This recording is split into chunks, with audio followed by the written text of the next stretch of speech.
this is a little bit of a comical story in a way. There was a famous violinist in the old days, and he had a famous violin. It was worth thousands and thousands of pounds. And it was advertised that this violinist was going to play in the concert hall of this major city. And he's going to play on his famous violin. I guess it was a Stradivarius or something.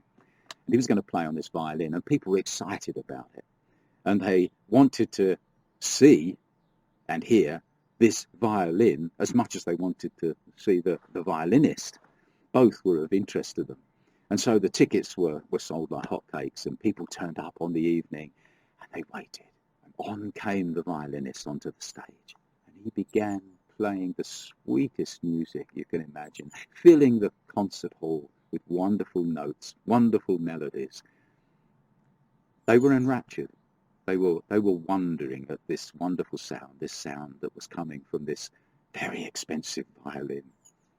And suddenly the violinist stopped, took his violin, chucked it on the ground and stamped on it, smashing it into pieces. And the people thought, what's going on? The fella's lost his mind. He's gone mad. What's happening?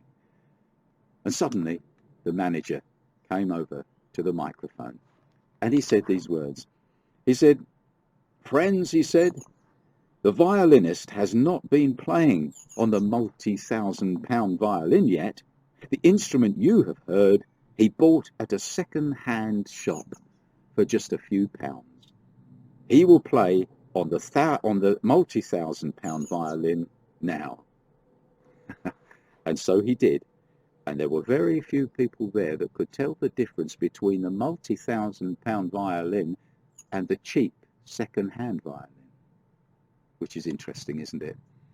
That it's not who we are, but it's who's in charge of our lives. If our lives are submitted to Jesus, he can play music on the poorest of lives, on the lowest of lives, on the least gifted people. He can play music on us.